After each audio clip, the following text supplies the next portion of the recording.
Hey guys, what's going on? Sunny Shakawala here, and today I wanted to make this video because I recently wrote a blog post called Why Renting is Better Than Buying for us being my wife and me. It got a pretty good reaction. It's a polarizing topic, right? Renting versus buying your home. So it got a pretty good reaction from the readers. So I wanted to make this YouTube video about the same article, just in a video version, exploring some of the reasons why I believe renting is potentially better than buying. So I have this slideshow here, a detailed look at how my wife and I decided renting was better than buying. So let's actually make this bigger. Okay, so the first slide here that we have is a few invisible scripts as we wait for it to load. A few invisible scripts about money. An invisible script is a term that was coined by New York Times bestselling author Ramit Sethi. He defines them as truths that are so deeply embedded in our society that we don't even realize they're guiding our attitudes and behavior. Right? So it's things that you grow up hearing. Your parents might have said them to you, your aunts and uncles, your teachers. You kind of grow up hearing the same thing over and over again, so you just accept it as truth, right? Like buying a home is an essential part of the American dream, or renting is for people who can't afford to buy, or why pay your landlord's mortgage when you can pay your own, right? These are the things that we hear as we're growing up and the end goal is ultimately buying your own home, right?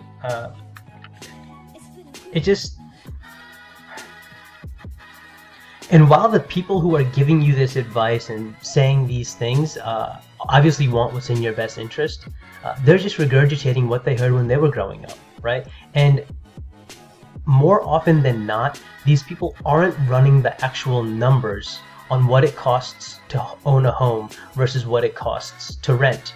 Now, that's something that I did, and we decided at this point in our lives it's better for us to rent than own. And I'll be the first to admit, we started renting out of necessity, right? We couldn't afford to buy that house, we couldn't afford to put that down payment down, but now we are in a position to buy a home, and we still decide to continue to rent.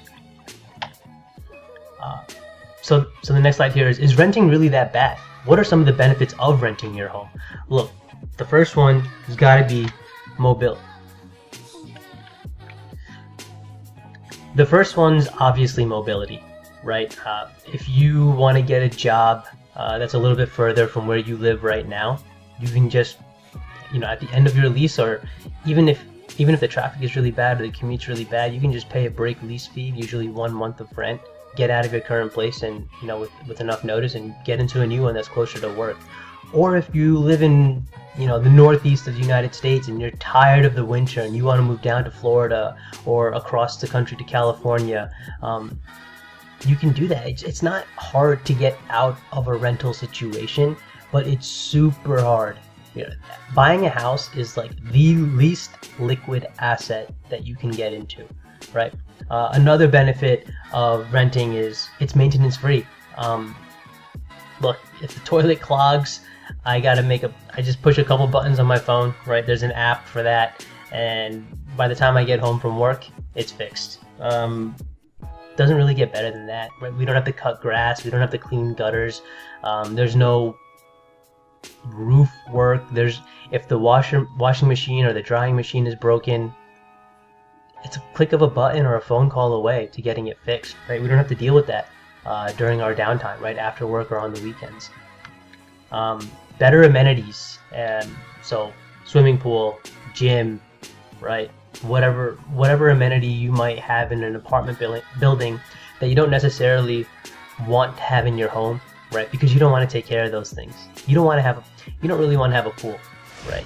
That's one of those things that takes a lot of effort and money to maintain over the year.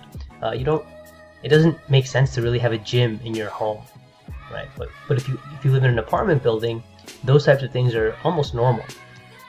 The other benefit is having a smaller footprint, right? Look, right now it's just me and my wife, but we plan on having a family. If we were forced to buy today, I'm going to get into this in the next slide, but if we were forced to buy today, we'd probably buy a 3 or 4 bedroom home with at least 3 or 4 bathrooms.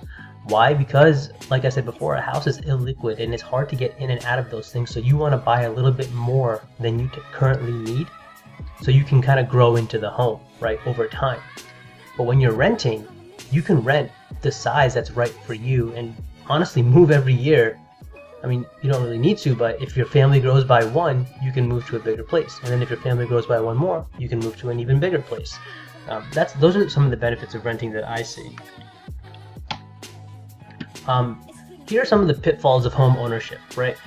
So there was a study showed that the average person or family, let's just call it the average household, changes homes every 13 years. Now, the bad part about that is if you're doing a standard 30-year mortgage, you're paying interest mostly for those first 13 years of that mortgage, right? If you do the math on like a 5% 30-year mortgage, the first 13 years of payments, of principal and interest payments, is roughly 70% interest. So you just paid 13 years of payments and 70% of that went to interest, and now you're going to move, get a new 30-year mortgage, and same story, right? Over and over and over again. Timing the market is impossible. Look, people that bought houses in 2010 were probably super happy, right? Market was coming out of the bottom, and it's been really good since then. We're now in 2018.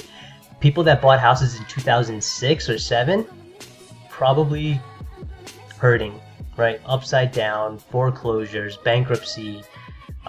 It's really, really, really hard to time the market. So when you buy a home and think it's going to appreciate over time,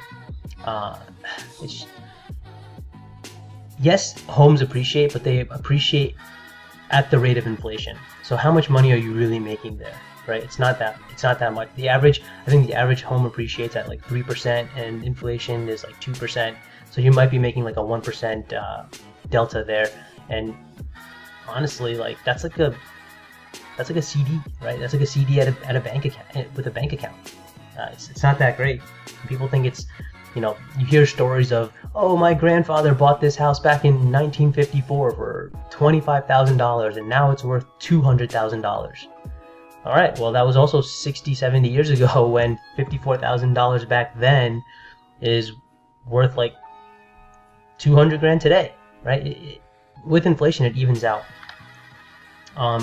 Instead of renting space to live, you're renting money to buy the place you live, right? If you stop paying your mortgage, you'll probably be worse off than if you stop paying your rent, all right? Like, if you stop paying your rent, you'll get evicted, you'll get kicked out, it'll go on your record. But if you stop paying your mortgage, yikes. Foreclosure, gotta consider bankruptcy, short sales. It's a nightmare, right? I deal with that. I deal with people in that position more often than I'd like to, right? I'm a real estate investor, and we pick up homes out of foreclosure, right? And I've helped people avoid foreclosure as well. It's not a spot you want to be in. So if unfortunately you lose your job or you lose your main source of income and you can't make your mortgage payment, I think the repercussion of that is much worse than the repercussion of not being able to pay your rent. Also, when you're renting, I think like landlords and management companies of apartment buildings are willing to work with you a little bit more than a bank, right? Like, imagine Chase Bank bending their rules for a small fish. Probably not going to happen. But if you're renting from a person who owns like 1 or 2 rental properties, they'll probably do something to work with you. Opportunity cost. The large down payment that you put down on your home could be put to use to invest and generate returns greater than appreciation. We talked about that before, right? Look, you can get, the S&P 500 has been growing at like 8% over the past 100 years averaged out. You're not going to get that appreciation in your home unless you're forcing the appreciation, or you get lucky and you pick an awesome location. But again, it's with inflation, appreciation, the gains of appreciation are just not what people think it really is.